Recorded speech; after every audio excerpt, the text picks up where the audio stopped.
What is up, ladies and gentlemen? Rex here.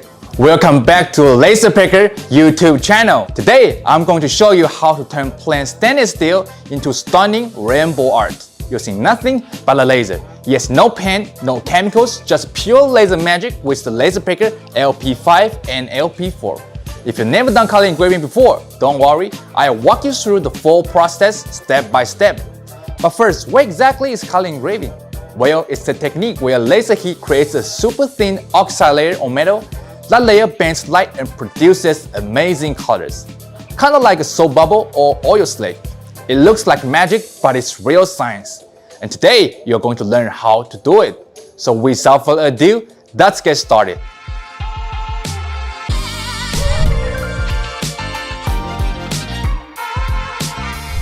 Alright, here's what you'll need for this project. A laser module, LP5 or LP4, a cutting plate, your material which is stainless steel or titanium, H2 hex key, a level, a thin material to help with the measurement, and also a ruler.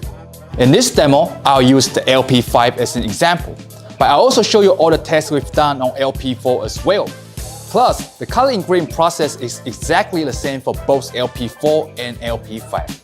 Additionally, you can achieve colors on metal using either the fiber laser or the diode laser. Once everything's ready, let's start with the first and most important step in the color engraving process, the test array. This step helps you to figure out how many color variations you can get with the materials and settings. It's basically the foundation for everything that comes after. To achieve this, we have to use the mobile LDS app. First, connect your laser unit to the LDS mobile app and then hit the create to go to the creation page. And then go to settings and scroll all the way down and tap on the experimental features. And make sure you enable the single element engraving parameter and also the single element transfer engraving. That's very crucial. So make sure you enable those two features and then go back to the creation page. So once you enable those two features, you will see the material test array in the toolbar. So we're gonna tap on material test array. So right here, the first thing you can see is the maximum power and the depths and also the minimum power and depths. So you can simply start with the default settings, which is from 10% to 100% for the power and the depths. But keep in mind, if you go too much on the depths, you'll barely see any colors. So in this case, I'm gonna go with from 10% to 100% for the power and from 10% to 80% for the depths, as you guys can see in the software. And then moving down, you can see the Y rows and X columns. So the more you go with the X and Y rows, the more color blocks you will see. So in this case, I'm gonna go with a 10 by 10 grid, which is 10 for the Y rows and also 10 for the X columns, as you guys can see. So the more you go, you will see more settings and more color blocks. And also set up the power and depths for the text as well. So now we're moving to the engraving settings. So when you try to do the color engraving, make sure you always go with the fill. And also for the laser type, you can either go with diode laser or fiber laser. In this demo, I'm gonna go with the fiber laser, which is the 1064. And for the resolution, the higher you go with the resolution, the richer the colors will be. So feel free to test around, try with 4K, try with 8K, or even 2Ks. But in this case, I wanna go with 8K. And for the frequency for the LP5, I'm gonna go with 60 kHz. But if you're using the LP4, since the LP4 doesn't support the frequency, you can skip the frequency step. So once everything is on up and up, everything's ready, you can click the check mark on the top right, go back to the creation page. So now we wanna set up the size for the test array. You set up the size of your test array based on the size of your material.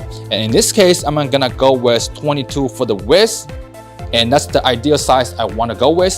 And also the next step is really crucial, guys. Whenever you're trying to do color engraving, whether it's gonna be like a test array or the final project, you always wanna align center your file. So in this way, you can make sure you have a nice even colors for the results. So once we set up all the settings for the test array and also align center, now let's move forward to the machine. Let's get the machine ready. In this demo, I'm gonna remove the conical protective cover just for you guys to have a better understanding. But keep in mind though, you always wanna use the cover when you engrave. Safety always comes first. So we're gonna place the cutting plate right onto the base plate and also the material.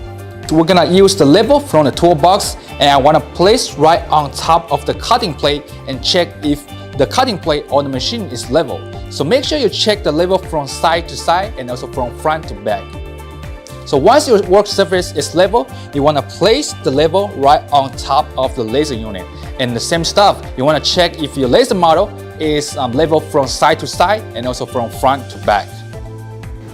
If needed, you want to use the H2 hex key to adjust the screws right under the laser unit to make sure your laser unit is level from front to back and also from side to side.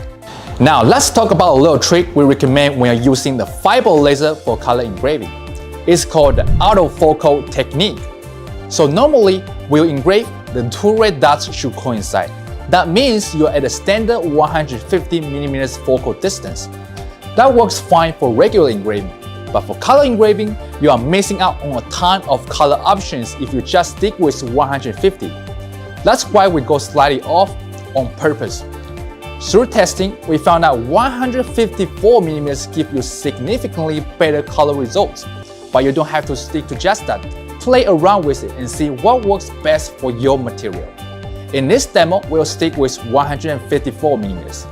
Use your ruler and some thin material to measure the distance from the surface of your metal to the laser lens.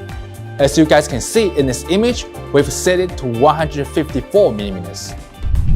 Once the focal length is set, go back to the app and tap Preview. Then place your material on the cutting plate according to the preview box. Then you are ready to go. Just start the engraving process.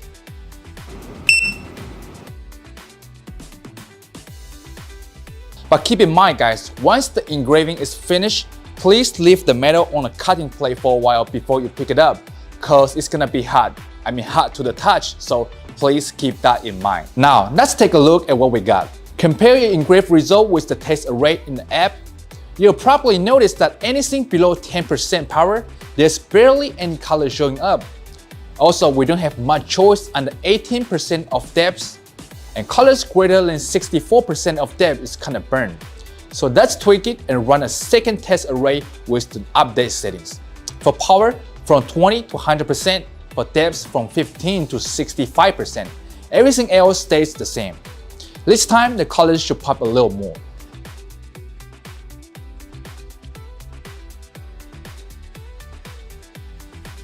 By narrowing the parameter range, you'll get stronger, more vibrant results. You can repeat this as many times as you need. The more you test, the more colors you will unlock. Once you find a combo you're happy with, you're already 70% done with your project. So before we move on to the next part, let's take a look at a few examples to wrap this section up.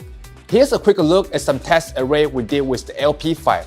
Top row, fiber laser, 4K on the left, 8K on the right. Bottom row, diode laser, same setup, 4K and 8K. And here's another one with the LP4. Top two, fiber laser, 4K on the left, 8K on the right. Bottom row, diode laser, same setup, 4K and 8K. These examples show how much of a difference your laser type and resolutions can make. Keep testing, keep tweaking, and you will get some awesome color out of your machine.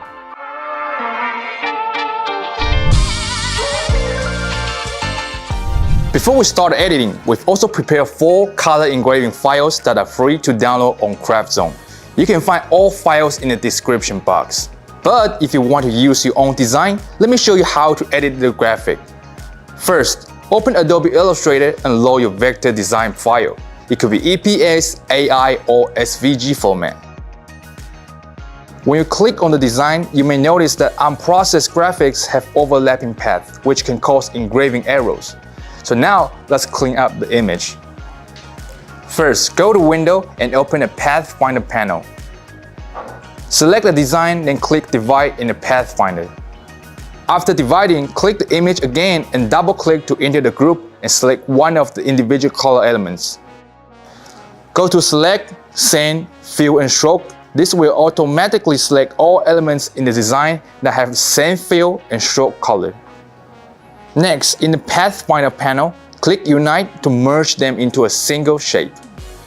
Then go to Object, Compound Path, Make. This step ensures that when you export the file to LDS, it will be recognized as a single layer.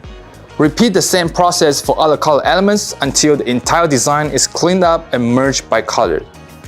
Finally, go to File, Save As, and export your design as an SVG file.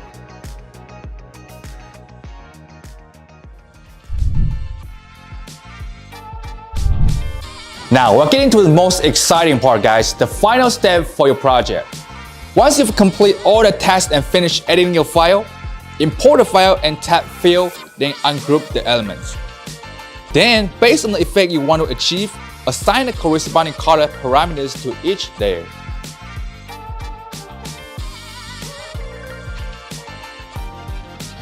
If you're not sure which layer is which in the engraving layer section, here's some helpful tips for you guys.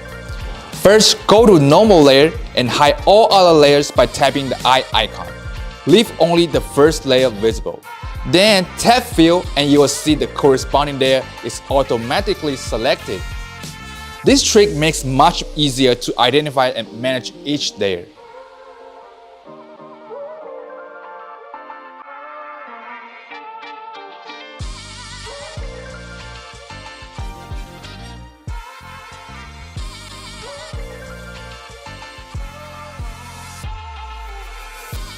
Repeat the same process as needed until you set up the correct parameters for all layers. Once everything is set and all layers are visible, select all the elements and tap Group. Adjust the size based on your material and tap Align Center. Finally, hit Preview, place your material, and start the engraving process.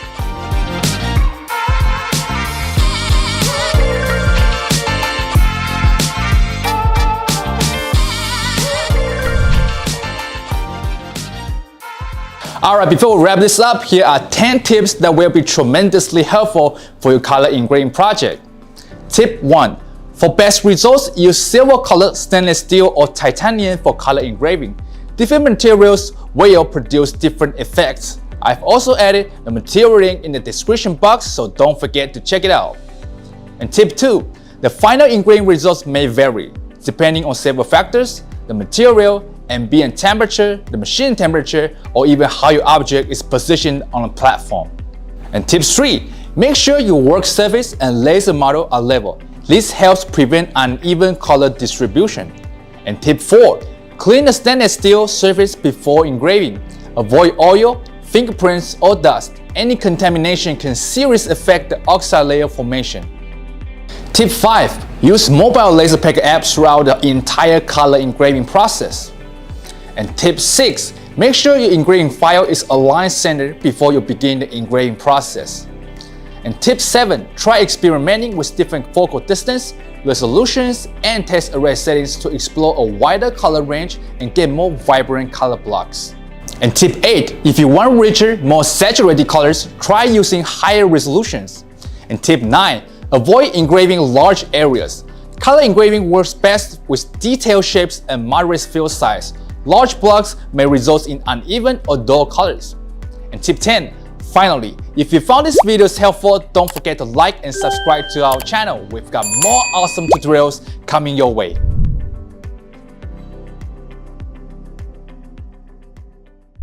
And that's it for all the content today. If you have any questions during the color engraving process, feel free to leave your thoughts and questions in the comments down below. I'm Rex. Thanks so much for watching. I'll see you in the next one. Peace out. Bye bye.